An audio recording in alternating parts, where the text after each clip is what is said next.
trouble, gets away. Mahomes racing with the bad ankle and all, inside the 20, and he's taken down. Somehow, Patrick Mahomes.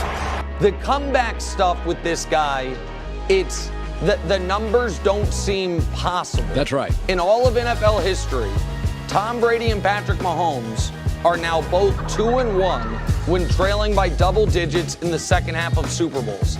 Every other quarterback ever is winless. Don't call it a comeback. Is Patrick Mahomes the GOAT of Super Bowl comebacks? I'll allow it, Shazier, but please don't forget about TB12 and 28-3 and Super Bowl 51 against the Falcons. Yeah, we'll get to that. Also, we have to get to Rihanna's halftime show comeback. She even brought a friend with her, and Tiger's back at Riviera. So much to get to this week. From Wondery, I'm Ryan Shazier. And I'm Dave Damashek. And this is Don't Call It a Comeback. Don't call it a comeback. I've been waiting on this moment my whole life. Can't call it a comeback. Everybody to your feet, make arenas rise. Yeah, I'm saying from the left to right, we get it on tonight. We do it all, but we don't back down. Just give me one shot, one chance, I'ma take it. Fixing up the game, but these records I keep on breaking.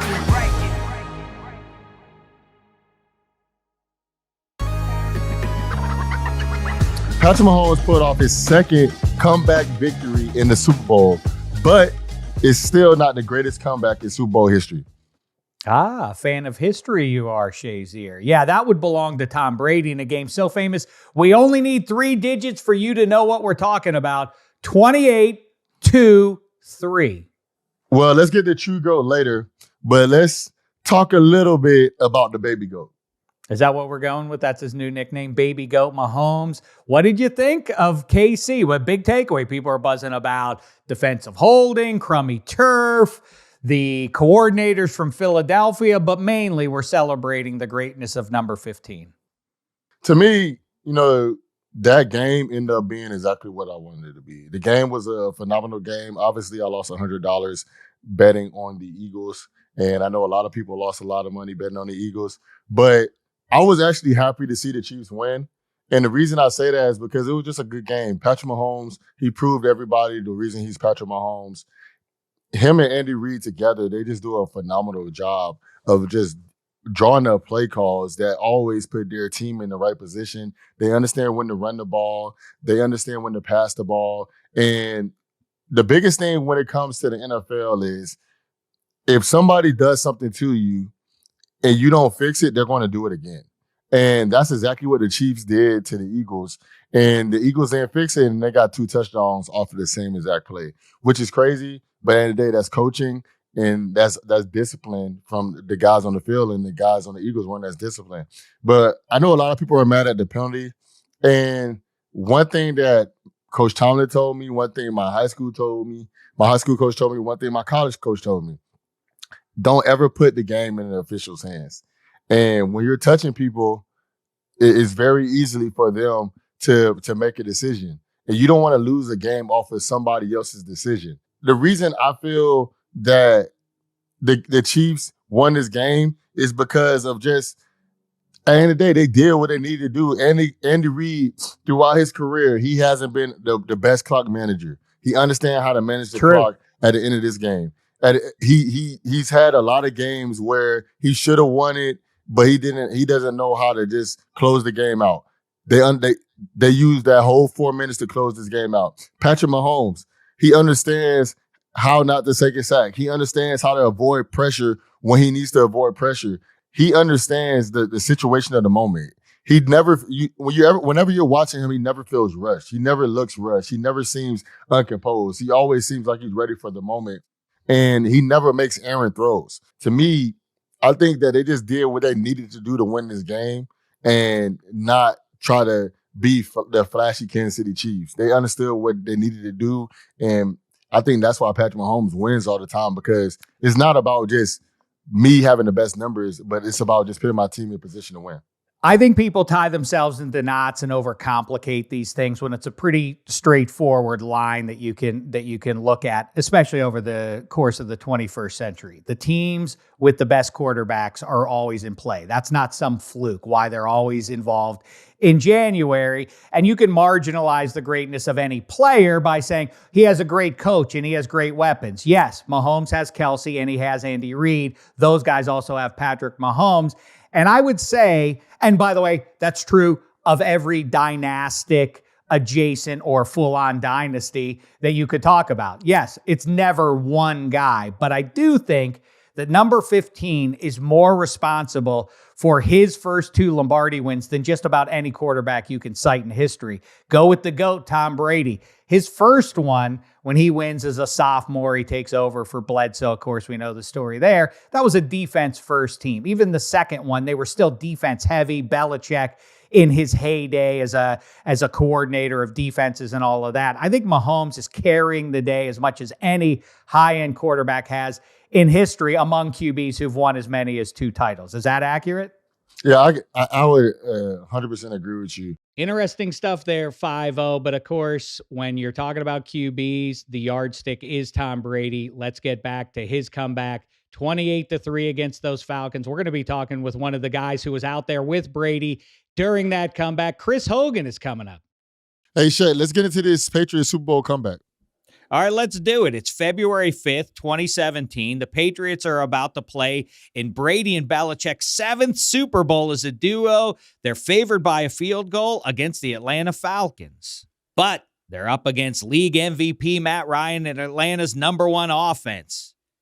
Early in the game, the Falcons' offense was red hot, and with 8 minutes left in the third quarter, they stunned us all when they took a 28-3 lead. Here is Coleman, end zone, touchdown. Shazier, watching the game at this point, did you think the Patriots had any shot at winning? And don't jive me. I'm going to be completely honest with you. I still thought they had a shot. I'm going to tell you later. All right, we'll wait to hear that story. I don't know if I believe it right now. You learned what many others did that day, or maybe you already knew it. Never count out the GOAT, Tom Brady. With about 2 minutes to go in the third, the Pats cut the lead to 28-9. Now they'll throw. Pass is caught. That's White. Touchdown. Then the Patriots got the ball back, hit a field goal, recovered a fumble, and scored again. Brady, end zone, touchdown. Amendola, a direct snap, and it's good. James White, 8-point game. With 5:56 left on the clock, it was somehow a one-score game.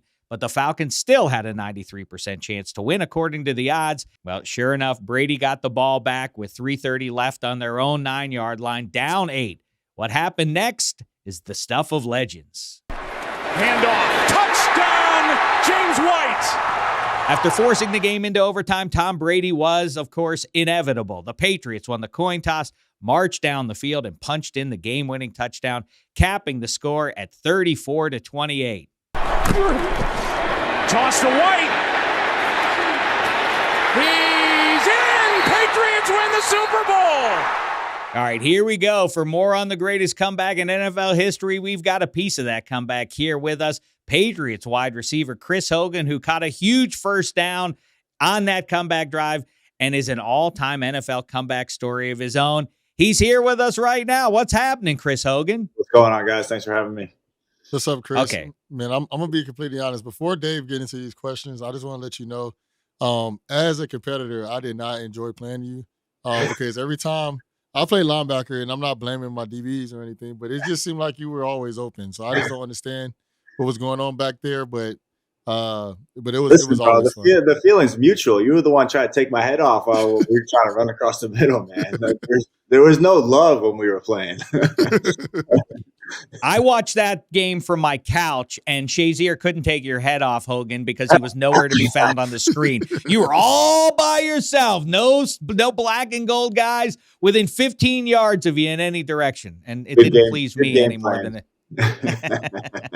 I guess so. Okay, before we get into 28-3, let's back up and talk about your own comeback story. You starred at lacrosse when you were at Penn State. You were out of football till you made a comeback at Monmouth. Then you made the NFL as a UFA signee in Buffalo. How'd you work your way back from Lax to the Pats?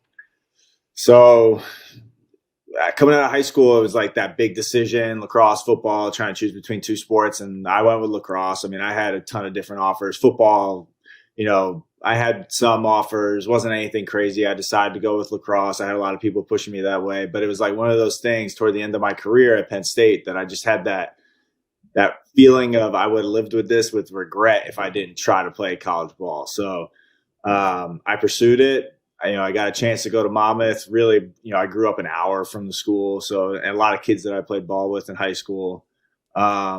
And then after that, it was like another one of those things, I was like, well, I had a couple of friends that were going to try and, compete for the combine and go to a pro day. And I didn't really feel like going to get a real job at the time. So, I put all my eggs into that basket, trained for however many months, got a chance to compete at a pro day in Fordham. We were very fortunate enough for the head strength coach, he let us in.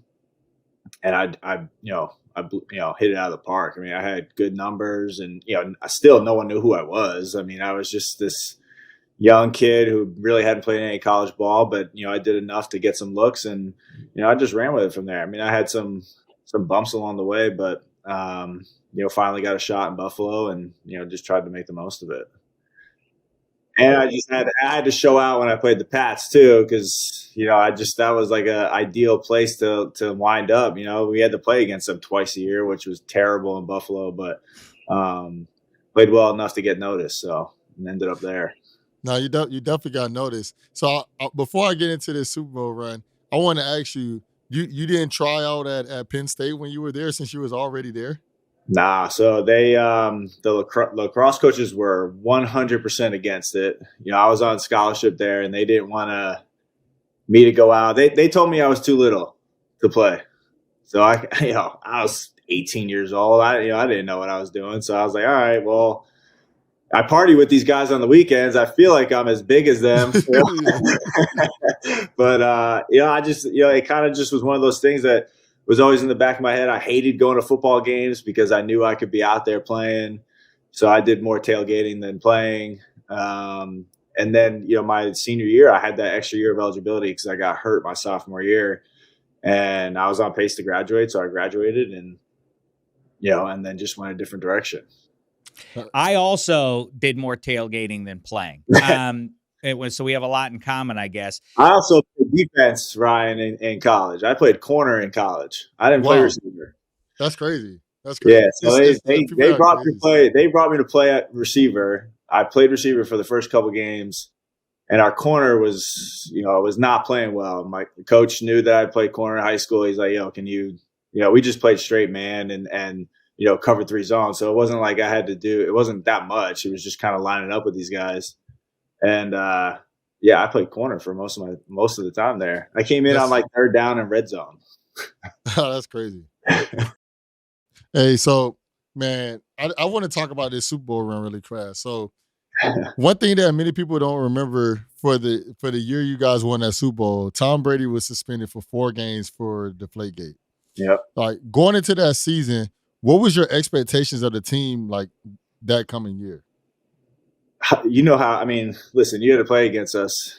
How Bill was, it didn't really matter who was playing quarterback. He had the expectation level was as high as if Tom was playing. And, we had a lot of confidence in Jimmy. I think where it got a little crazy was like, Jimmy got hurt second game in, and then we were, Jacoby Brissett came in and, we're playing Houston on Monday night. Jacoby Brissett's starting that game with a broken finger, can barely throw. So we ran the ball like 40 times, but that was that team, man. That there was no everyone's expectations just remained the same. I mean, we all knew Tom was going to come back in 4 games, and everyone was dead set on winning those 4 games, and we won 3 out of the 4. We lost to Buffalo, but that was the train did not stop. And Bill had us going, and that team was special, man. 2016 was a special team. I bet you this is the question you get asked the most, and it's probably unanswerable. But what is the secret sauce there? It sounds like such a New England Patriots Belichick thing to do. Yeah, get the lacrosse guy to come play football. Why does it work in New England to greater effect, at least, than in Buffalo, as a for instance? I've always said the biggest mistake you can make is going and signing a free agent out of New England, because whatever magic they have going on there is not going to transfer to your team. Listen, the guys in that locker room are super talented. I think it's, the work that the coaches, that Bill puts in, the preparation. I played on a bunch of different teams, especially towards the end of my career. And you just didn't see that level of preparation that I knew that the coaching staff and Bill and you were prepared for every single situation. It helps. I mean, listen, we had 12 as our quarterback for those years, and that's a game changer, man. I mean, he's seen everything.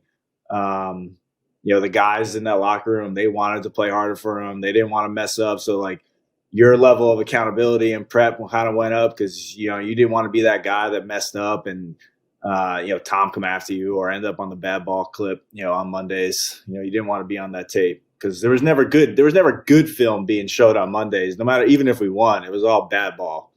So you didn't want to end up on that. So, and I think it was just up and down the line, man. I mean, everyone was like, it didn't really matter who you were. If you were, I started in all 3 Super Bowls and played 4 phases on special teams. Like, that's kind of like the type of people that he brought in and the guys that are in that locker room. We just wanted to win football games.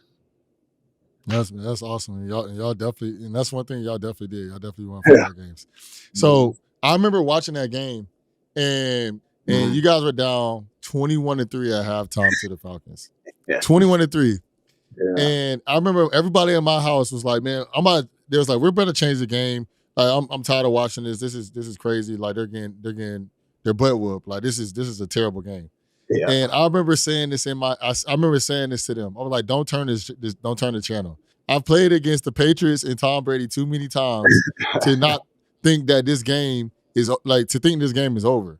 And it was just like, Ryan, they're down by 21 in the Super Bowl versus the Falcons, who were technically playing the best football out of anybody of the year. Yep. What was y'all mood in the locker room, and like, what was Bill Belichick saying to you guys? So, I mean, the mood was we had literally just went out and played the worst 2 quarters of football that we had played all season long, right? Nothing went our way. Tom throws a pick 6. Defense, we're not like, we weren't doing anything right. Offense, we couldn't do anything. But I remember going into that locker room, and it's just like, we knew what they were doing on defense. I'm talking about offense. Like, we knew what we were doing. We just had to execute. We just had to make some plays, and we had to, stuff had to go our way, and the ball had to bounce our way, and, get a couple breaks here and there, which we did. But Bill didn't say anything. Like, the guys in the locker room, I remember going in there, it was quiet for a little bit, and then all of a sudden people started chirping, and they were like, it's going to be a hell of a comeback. And the energy and the whole mood just switched like that. And it was just like, we're going to go out. We're not going to get embarrassed on national television in the biggest game of our lives and not go out without a fight. And so when we came out in that halftime, it was like, bro, 0-0, like, game on. And we just went after these guys for the next 2 quarters. And we had a couple good plays and a couple things go our way. Defense made some huge plays, and they made some mistakes, and that's football, man. If they didn't make any mistakes, that game might have went a different way, but it did. And then once we tied it up and we won the coin toss, I knew it was a wrap. I want to hear more about that locker room. But Shazier, you're sitting there and telling people, oh no, I know these Patriots. As a competitor, are you a little bit legitimately embarrassed that, hey, this team housed us the last time they played and they're getting whipped? What does that say about us? Is that something that a competitor at your guys' level that you feel that sort of like, what does this say about us if we got whipped by the team that's getting whipped now. Did you hope the Patriots came back to save face for you a little bit, 5-0? No, I didn't. I wasn't hoping that they came back. I wanted them to lose. I'm gonna be honest with you. Good. Yes. I'm gonna just be completely honest with you. The thing is, just playing against them, you understand when you lose to certain people how well they're coached, how hard they play, how much of a competitor they are, how much they want to win. And whenever you play the Patriots, that's what you always felt when it was in the prime of that 20-year run. You know, whenever you played them, and I think that's the same type of stuff that people are feeling with the Chiefs right now. It doesn't matter where you're at in the game, you feel that no matter what, these people are going to fight back. It doesn't matter how ugly it looks. And that's how I felt during that game. I just was like, man, this team is they're coached way too well. This team, they have the greatest quarterback of all time, and they had a really bad game of football. They were still moving the ball. It wasn't like they weren't moving the ball. It just they just weren't scoring. And I was just like, yo, something's going to turn around. And that's why the mindset that they had in the locker room. It's like, yo, we're not going to get embarrassed out here. And I think that's what kind of pushed me. I was like, they're too good to get embarrassed on TV. I hear you. So Hogan, let's go to the halftime of this game. So Shazier's coping with his emotions of the Patriots and his disdain for them and so on. Well, listen, you know I park my car in the same garage as you. I don't like what the Patriots have done to my favorite football team any more than you do, Shazier. So you mentioned the pick 6 to Alford, I believe. Yep. And I remember watching him run down the sideline, and Tom Brady dove in vain at his feet to try and make the tackle. And I remember feeling viscerally in that moment like, that's it for the old man. This is the moment where it's all caught up with him. He's had a great career, but it has passed by him. You're going to lose to the Falcons now. You joined the team at a Steelers fan. Well, no, I mean, obviously I was proven wrong. He goes on to win 3 more Lombardis from that moment forward. So obviously I'm wrong. But you joined the Patriots at an interesting inflection point with Brady coming off of the suspension. Yeah. You mentioned wanting to win for him. What is what's his comportment like at that point? And then jump to that locker room. Is there a sense that everybody's doing it for 12? And what motivation do you pick up off of 12 himself after kind of helping put you guys behind the 8 ball with that pick 6? You know, I've been on the sideline with him so many times, and I've seen him get frustrated, and I've seen him kind of, whether he wasn't playing well or we weren't playing well, and you could feel that, right? You feel it from Tom Brady, the guy that like everyone looks up to in your locker room and on the sideline. You look for him like kind of as, like, okay, we're going to be okay. And sometimes like there were games when like that wasn't always the case. Like stuff just wasn't going like, I never felt that in this game. And it was like, I'm telling you, we were going into the locker room at halftime, and I remember walking in with them, and I'm like, listen, bro, they're playing man coverage the entire game. Like, we can do this, right? We just needed to make some plays, and we need to make some big plays. Like, we needed some explosive plays. We weren't going to win that game if we were just going to dink and dunk and, try to run the ball and do all that. Like, and we came out, and that dude was, I mean, you want to talk about like eye of the tiger. There was, that he was locked in, and when you see him locked in like that, and you're down 20 points going into half, you're like, okay, like he's still in this. Like I'm still in this. No one faltered. They were just like, Jules is riding the bike, and he's like, "It's gonna be a hell of a comeback. It's gonna be a hell of a They're gonna write a movie, expletive about this, like yada yada, like whatever." And everyone fed off of that. Like, bro, we just played the worst 2 quarters of football that we've ever put together, made every mistake that we could. We're down 20 points. It's like, but, let's see what happens. Let's go out and play good football. Like the half times are longer. So a halftime in the Super Bowl is like, it feels like an eternity. So, usually you come into halftime, make your adjustments, and you're right back on the field. But you got the halftime show, they got to break it down. So it's like 25 minutes long. And to go to like the whole prep thing, Bill prepped us for this. Like we go to practice, he'd bring us in the locker room for 30 minutes, and then we go back out and have another practice. And like, so we had all this time to kind of That's crazy. reflect on He it, right? He Like, familiarized you. You have to get familiar with the catalog of Lady Gaga, because that's what's going to be playing in the distance. right. Don't call it a comeback.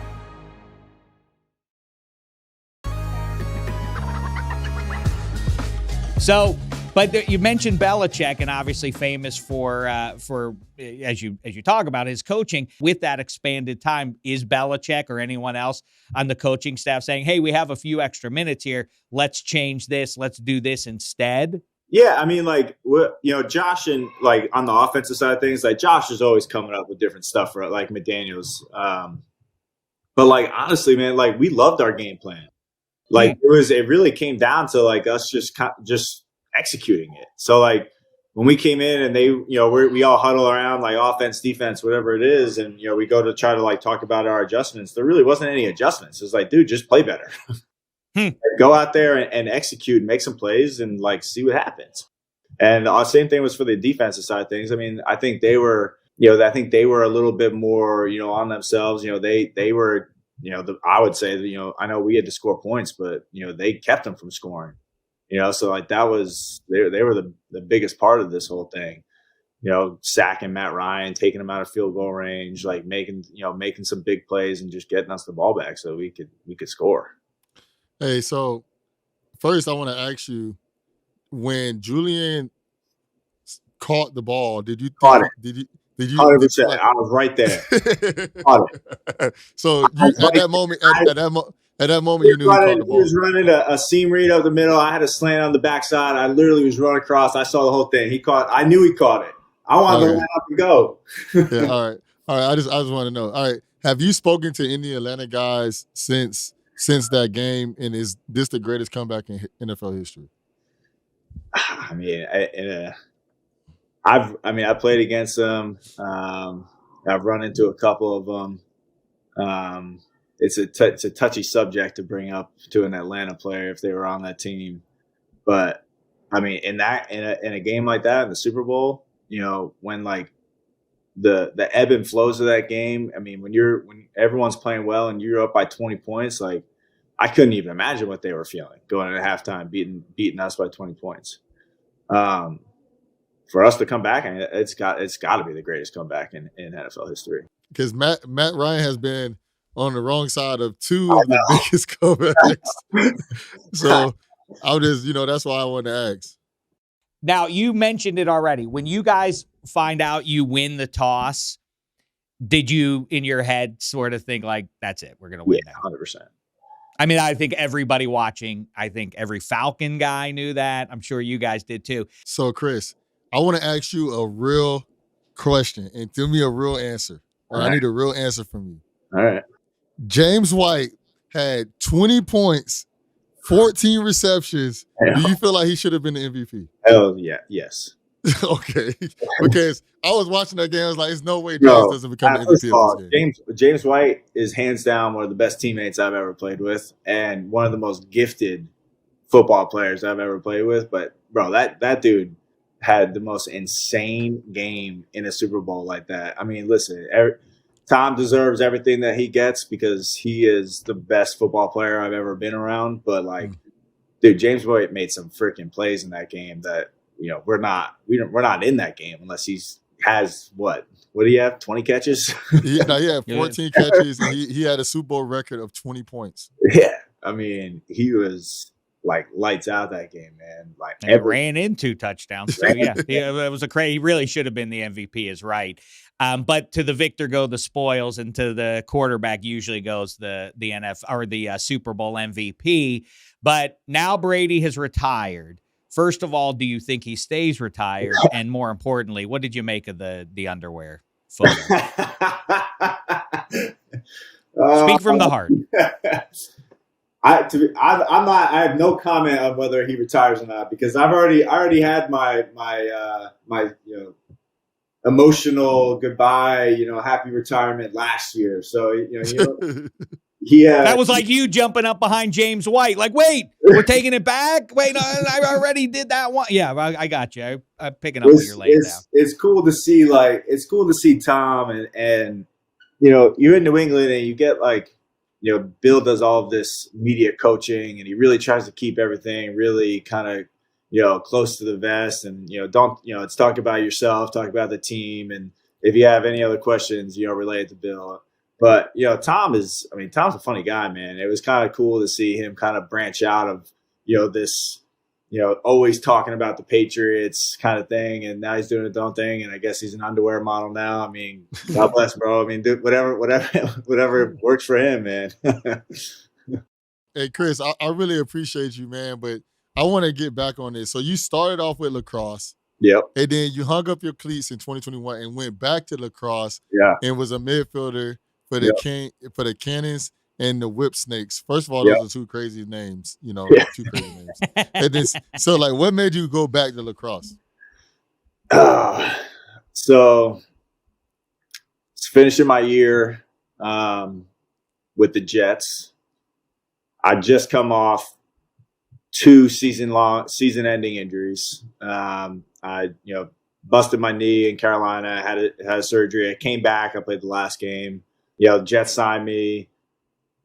Had a high ankle sprain that knocked me out for like 8 weeks. And, that team was very young, and obviously we weren't very good. So, they went a different direction. They wanted the young kids to get some playing time towards the end of the year. And so I didn't even finish the year there. So to me, like my future in football, like it was kind of up in the air. And so I invested in this league a few years back when it started, and it was another one of those things. Is like, I could do this. I could go compete. I know I hadn't played lacrosse in 11 years or even picked up a stick, but like, let me try to go compete with these guys and see what I could do. So, my marketing team and everyone that supported me was awesome. I just went back to training. It wasn't much different other than I just had to pick up a stick. So I did that, and 10 years out of the game, and I made the Cannons roster through the couple-day training camp. I wasn't retired. I didn't retire from football, so like that was always like the door was open. The Saints obviously called that year, and I went back and played for them. But it was an opportunity for me to. I love the game of lacrosse. I don't know if you guys know anything about it, but it's an awesome sport. The PLL, they're doing such a great job. They're getting it on TV. They're getting people to watch it. I mean, you literally have the best lacrosse players in the world competing, every single weekend for however many weeks the season is. And like, when I got to see that and see the talent level of these guys, it was crazy. The game has changed, man. I mean, it's like, I went back and played defensive midi because I thought that would be like an easy transition for me, but I was so wrong. Like that first practice, my head was spinning. I mean, like those guys are just so talented, man. So it was a cool thing for me. Trying to be a 2-sport professional athlete. Kind of giving back to the sport that had really given me a lot, and it was an opportunity to to really try to bring some light to this league and to show people what this is all about, and the type of athlete that it takes to play lacrosse, because I think that gets lost in translation a little bit with lacrosse players. There's kind of like this stigma behind like these guys really don't train, or they're not athletes. Like these dudes they might not be as big as the guys that you see on Sundays, but they're as gifted as and athletic as the guys that I played against. And it was cool. It was a lot of fun for me to go back and play a sport that I hadn't played in 10 years. Listen, Dion and Bo and Brian Jordan, they did the 2-sport, but you really brought it back in a big way, the 2-sport athlete thing. I don't think anybody ever did football and lacrosse besides you. Yeah. Hey, Chris, you know how they say with every sport, some sports are a little harder and some sports are a little bit more skill. What would you say, which one is harder and which one takes more skill? That's tough. I mean, to be honest with you, I think football is harder. I think the degree of skill that it takes to play lacrosse at the highest level is you gotta be gifted, man. I mean, you gotta just like stick, your stick work and all that kind of stuff. Like, it's just a different game when it comes to like when I was playing football, like my craft and everything that I did, like that was very specific. And I worked on that tirelessly, running routes, releases, all that kind of stuff. I mean, but I don't think we're watching, lacrosse. Like, I wasn't really watching as much game film and like studying a playbook and doing all this stuff. Cause like, you're out there in lacrosse and it's just so fast. So it's more of like, you're in sets. You don't have to remember an entire playbook. It's like, okay, we have 1 or 2 sets and we have different plays that we got off of that. So I think mentally it's more demanding, football. I think physically football is more demanding. The skill level, I probably would tip it to lacrosse, but I mean, to be honest with you, now training for both of them, to play at a professional level, I put just as much of work as lacrosse as I did football. That's awesome, man. That's awesome, man. It's really excellent stuff. Fascinating conversation, man, from the NFL to the PLL, comebacks on both sides of things, and including the most famous comeback in NFL history. We appreciate all the time today, Chris Hogan. Yeah, man, this was a lot of fun. Thanks, guys. Yeah, thank you, Chris. You're a lot cooler than I thought you were. All right, Shazier, it's time for some other comeback stories in the news we need to give a look at this week. This is the Check Down. Sure, you heard Rihanna is back. She put on a great halftime show in her return to performing, and it turns out she did it while pregnant. Shazier, you're a dad. Was this an all-time clutch parenting performance by Riri?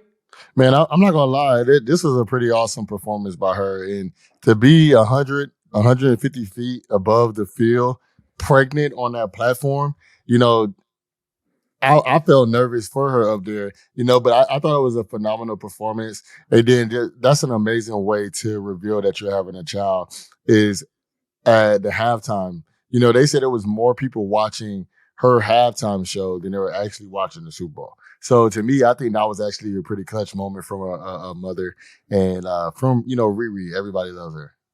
I'm going to stay with Prince as my all-time number one halftime show, but I think that's probably top 5 or 6. I'm going to be conservative. I'm going to meditate on it during the offseason, and I'll get back to you in September. Ben Stiller brought back Derek Zoolander in a Pepsi ad in the Super Bowl. Ryan, which comedic actor would be the most popular in NFL locker rooms? I would say right now for sure is definitely Kevin Hart. Because, think about it. Kevin Hart is probably one of the funniest guys in the planet right now. And then he's just one of the most popular guys. And, he's a huge NFL fan. He's a huge Eagles fan. And if the Eagles won, we would have probably seen another funny video of him trying to get on stage. So I think a lot of guys just love Kevin Hart right now. And a lot of us just watch what he has going on. So I know when he comes to Pittsburgh, I go to his shows.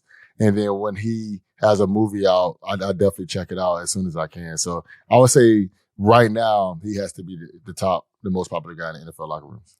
A lot of funny guys doing sports shows. Sam Morrill comes to mind for me. I don't know if he would resonate with the entire locker room, but a funny guy talking about Giants football out there. Give him a listen sometime. Hey, Tiger Woods is back almost exactly 2 years after his near-fatal car crash. Tiger's going to play in the Genesis Invitational here in L.A. at the course where he made his PGA debut in '92. 5-0. Tiger says he'll never play a full schedule again, but what will it mean to see him back competing for a win on Sunday?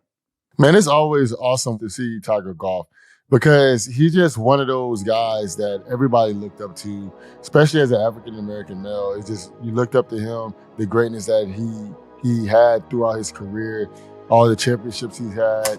And just to hear that in '92 was the year that he had his debut, that was the year that I was born. So it would just mean so much to me to be able to see him play again. All right, now you're bumming me out, Shazier. You were born in 1992. You're that much younger than Tiger Woods. Egads. All right, that's it. I'm calling the rest of the show off. That's it for this episode of Don't Call It a Comeback. Make sure to follow, rate, and review the show on wherever you're listening. And check us out on YouTube on the Wondery channel. And make sure to hit that subscribe button so you don't miss an episode. See you all next week. Don't call it a comeback. I've been waiting on this moment my whole life. Can't call it a comeback.